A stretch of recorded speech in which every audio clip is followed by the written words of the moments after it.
بۆ ڕێزگرتن لە ڕۆحی پاکی شەیدانی کورد و کوردستان چەند ساتێک بە بێدەنگی ڕادەوەستین. ڕۆحیان شاد و ڕێگایان ڕێبوار بێت.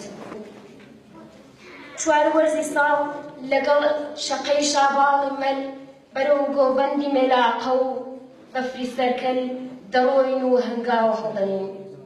هەناسەمان لووتکەی حەزو ئیرادە و ژین دەکاتە جاڕی شلێرە دەینووسێتەوە بە خامەی هیوا و ئاوات.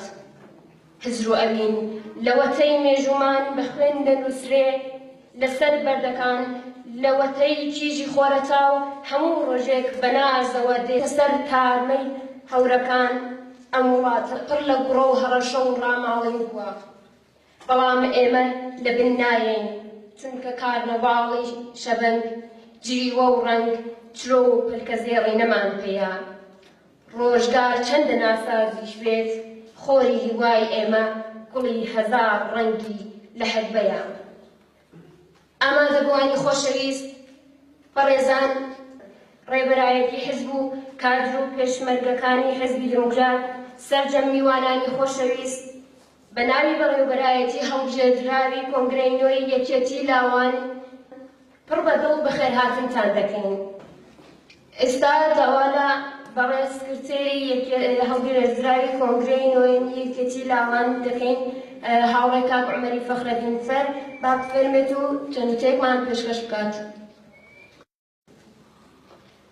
ئامادەبوانی خۆشەویست ئەندامانی یەکێتی لاوان کات و پێشمەرگە خۆشەویستەکانی حیزبی دێموکرات بەڕێزان ڕێبەرایەتی حیزب پڕ بەدڵ بەخێراتنتان دەکەین بۆ جێژنی کۆتایی هاتنی کۆنگرەی نوێی یەکێتی لاوانی دێموکراتی کوردستانی ئێران. کۆنگرەی یەکخستنەوەی هێز لە ژێر دروشمی لە پێناو هێزترکردنی ڕاساندا. لە سەرەتادا بە پێویستی دەزانین بە ناوی بەڕێوەبەریەوە سپاس و ماندوونەبوونی خۆمان ناڕاستەی هاوڕێیانی بەڕێوەبەری هەڵبژێردراوی کۆنگرەی هەشتی یەکێتی لاوان بکەین کە سەرەڕای ئەو تەنگ و چەڵەمانەی کە ڕێکخراوەکەمان لە ماوەی کاری ئەو هاوڕێیانە تووشی بوو بە سەردەستی ئەوان و بە ماندووبوونیان ڕێکخراوەکە تا کۆتایی هاتنی ئەو ماوەیە کە ئارەکدار کرابوو لە ئاکامی هەوڵ و تێکۆشانی ئەوان تێهێنرا بە کۆنگرە و ئەرکی خۆیان لەو بوارەدا جێبەجێ بێت. بە نوێنەرایەتی بەڕێوەبەریەوە سپاسی دەنگی متمانەی کۆنگرەی نۆ دەکەین وە لە وەڵامی ئەو متمانەیان ئێمە هەموو هەوڵمان ئەوە دەبێت کە بە باشترین شێوە ئەو ئەرکەی کە بۆمان دیاری کراوە و بە متمانەوە بەرپرسیارەتیمان و ئەستۆ خراوە بەجێ بگەێنین و بتوانین باشترین کەڵکمان هەبێت لە بەرزکردنەوەی ئاستی ڕێکخراو لە هەموو بوارێکدا و هەوڵدان بۆ بەلووتکە گەیاندنی. لێرەشدا داوا لە هەموو دڵسۆزان و هۆگرانی یەکێتی لاوان دەکەین هاوکار یارمەتی دەر و پاڵپشتمان بن. ئێمە بە باوەڕ بە یەکخستنەوەی هێز لە ژێر دروشمی لە پێناو هێزترکردنی ڕاستاندا هەوڵ بۆ بەکردەوەی کردن دەدەین و خوازیارین لەو پێناوەدا هاوڕێمان بن. هەروەها خوازیارین کە حیزبی دێموکراتی کوردستانی ئێران کە زیاتر لە 7 دەیەیە لە مێژووی خەباتی نەتەوەکەمان پاڵپشتی ڕێکخراوەکانی کۆمەڵگای مەدەنی ڕۆژهەڵات بووە بەردەوام بێت لە هاوکاریکردن و پاڵپشتیمان تاکو بە یەکخستنەوەی هێز بۆ هەنگاو هەڵێنان لەسەر ڕێبازی پیرۆزی دێموکرات و بەهێزترکردنی ڕاستانی ڕۆژهەڵات لە پێناو دەستەبەرکردنی ئامانجە بەرز و شۆڕەژێرانەکاندا. هەر لەو پێناوەدا یەکەم ئەرکمان خۆڕێکخستنەوەیە بۆ بەکردەوەی کردنی دروشمی کۆنگرەکەمان یەکخستنەوەی هێز لە ژێر دروشمی لە پێناو هێزترکردنی ڕاستاندا بۆ ئەوەی ئەم دەستکەوتەی ئەستێرە هەمیشە گەشاوەکەی ئاسمانی کورد کۆماری کوردستان واتە یەکێتی لاوان لە ڕووی ئێعتیبار و توانا و ڕیشە و کاریگەریەوە بگاتە ئەو ئاستەی کە بەڕاستی شایەنی هۆیەتی ئێمە باوەڕمان وایە کە ئەم ڕێکخراوەیە نەک لە ئاستی ڕۆژهەڵاتی کوردستان و ئێران بەڵکو پتانسیەلی ئەوەی هەیە کە لە ئاستی بەرینتریش نەک هەر شوێنی دیار بێ بگرێت توانای ڕابەرایەتیکردنیشی هەبێت. چون ئەم ڕێکخراوە خاوەنی مێژوو ئیرادەی پۆڵاین و کۆڵنەبەرانەی لاوانی خوێنگەرم و خەباتگێر ڕۆژهەڵاتی کوردستانە و هێزی لە بڕان نەهاتووی لاوی شۆڕژگێر هەر دەمدای نامۆی ئاڵوگۆڕی لە کۆمەلگادا هەیە. لە دنیای ئەمڕۆدا کە سەردەمی پەرەگرتنی پەیوەندی و گواستنەوەی خێرا و پێشکەوتنی ڕۆژ لە دوای ڕۆژی تەکنۆلۆژیە، پێویستە ئێمەش بە لە بەرچاوگرتنی واقعیەتەکانی سەردەم خۆی لەگەڵ بگونجێنین و بتوانین وەک ئامرازێکی کاریگەر لە پێناو بەرەو پێشچوون و گەیشتن بە ئامانجەکانی ڕێکخراوەکەمان بە ئەو پەڕی کەڵکی لێوەربگرین. هەروەها هەوڵ و تێکۆشانمان ئەوەیە کە هاوسەنگیەک بپارێزین لە نێوان خۆدەندیشی ڕێکخراوەیی و ڕوونەندیشی ڕێکخراوەیی، چونکە سەرنجدانی زۆر یا کەم بەلایەنێکیان ئۆتۆماتیکەن باعیس دەبێ زەربە لە لایەنەکەی دیکەی بدرێت. لە کۆتاییدا پێویستە سپاس و پێزانینی تایبەتی خۆمان وەک کمیتەی بەڕێوەبەری گشتی ئاراستەی هەموو ئەو هاوڕێیانە بکەین کە بەو پەڕی دڵسۆزیەوە لە زەریانی کاری کۆنگرەدا بەڕاپەڕاندنی ئەرکەکانی وەک پاراستن و چاوەدێری خەدەمات و تەدارکات و هەروەها کاروباری فەنی لە پێناو هەرچی باشتر بەڕێوەچوونی کۆنگرە ماندووبوونیان بەخۆیەوەدی و ڕێشی دەگەێنین کە لە ڕۆژانی داهاتوودا پاش دابەشکردنی تەواوی بەرپرسیارەتەکان و کۆکردنەوە و پێداچوونەوە بە بەڵگەکانی کۆنگرە هەموو ئەو زانیاریانەی کە پێویست بە بڵاوکردنەوە بکات لە ماڵپەڕی فەرمی یەکێتی لاوان بڵاوی دەیخینە بەرچاو بڵاوی دەکەینەوە. هاوڕێیان دووبارە سپاس و دەستخۆشی دەکەین لە هاوڕێیان و ماندوو نەبوونی دەکەین لە تەواوی ئەو کەسانی کە لە کۆنگرەدا هاوکارمان بوون و زەحمەتیان کێشە. دەستخۆش.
ئێستاش داوا لە سکرتێری نوێی ڕێکخراوی یەکێتی لاوانی دموکرات دەکەین با بفەرمێت بۆ پێشکەشکردنی چەپکە گوڵێک بۆ ڕێزلێنان لە کار و چالاکی سکرتێری پێشووی ڕێکخراو. تکای با بفەرمێن.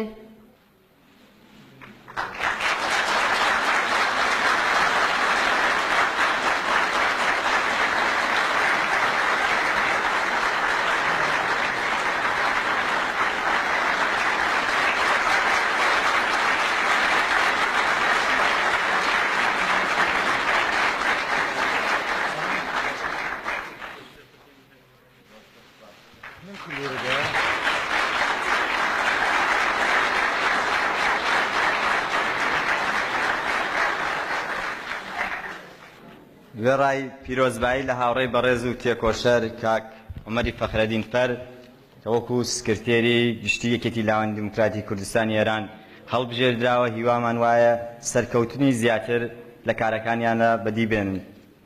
هاوڕێنی بەڕێز، لێرەدا کۆبووینەتەوە یەکدەنگ و یەک ڕیز لە هەلومەرجێکی هەستیاردا و لە حوزور و بیر و ئەندیشەی مۆدێرن و پێشکەوتوی مەکتەبی قازی قاسملو و شەرەفکەندی و هەزاران شەهیدی سوورخەڵاتی کوردستان کە لاوان پشکی شێریان لەو قوربانیدا بەرکەوتووە، ئیزن دەخوازم بە ناوی دەستەی بەڕێوەبەری پێشووی یەکێتی لاوان پیرۆزبایی لەسەر جەم هاوڕێیانمان لە دەستەی بەڕێوەبەری نوێی هەڵبژێردراوی کۆنگرەی ڕاسانی لاوان لەژێر دروشمی یەکخستنەوەی هێز لە پێناو بەهێزترکردنی ڕاساندا بکەین.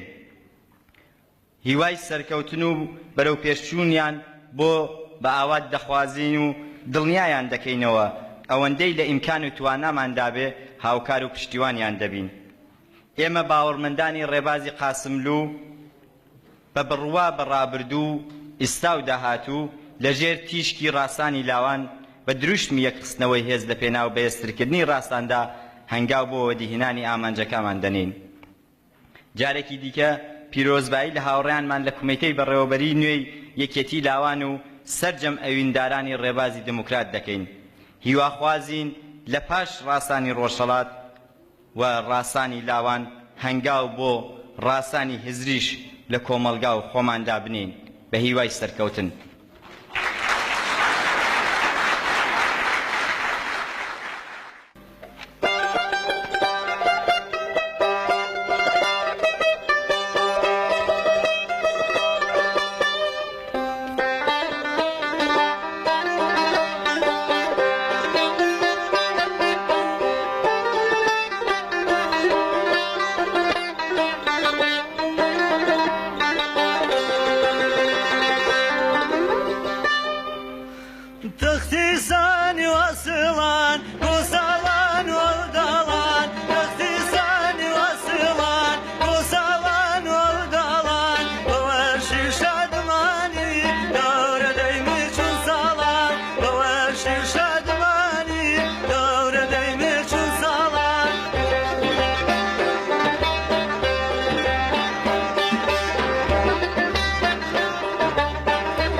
یادگارە پەی من و تۆ ژاوەرە و تەخت و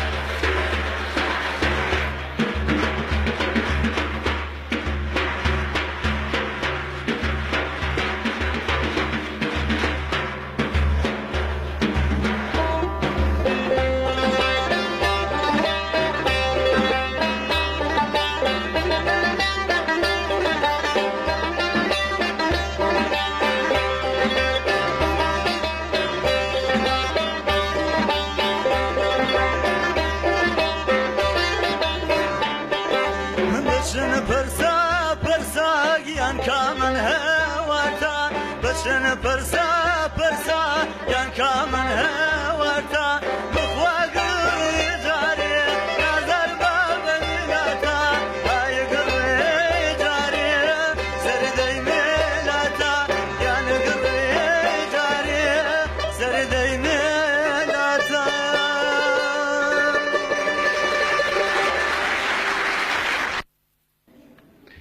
ئەو کاتتان باش. ئامادەبوانی عزیز، هاوڕێیانی خۆشەویست، ئەندامان و لایەنگرانی یەکێتی لاوانی دموکراتی کوردستانی ئێران، بە بۆنەی کۆتایی هاتنی سەرکەوتوانەی کۆنگرەکەتان، کۆنگرەی ڕاستانی لاوان لەژێر دروشمی یەکخستنەوەی هێز لە پێناوبەی هێزترکردنی ڕاستاندا گەرمترین پیرۆزباییتان ئاراستە دەکەین و هیوادارین کۆمیتەی بەڕێوەبەری گشتی هەڵبژێردراوی کۆنگرەکەتان لە ئاست متمانەی خۆشەویستاندا بێت و سەرکەوتوانە کارەکانی بەڕێوە ببات. ئێمە وەکو یەکێتی خوێندکارانی دموکراتی کوردستانی ئێران وەکو هەمیشە پاڵپشت و هاوکارتان دەبین و پێکەوە دەست لە ناودەستی یەک لە قۆناغی نوێی خەباتی حیزبەکەماندا ڕۆڵی کارا دەگێڕین. هیوای سەرکەوتنتان بۆ دەخوازین. یەکێتی خوێندکارانی دموکراتی کوردستانی ئێران. زۆر سپاس.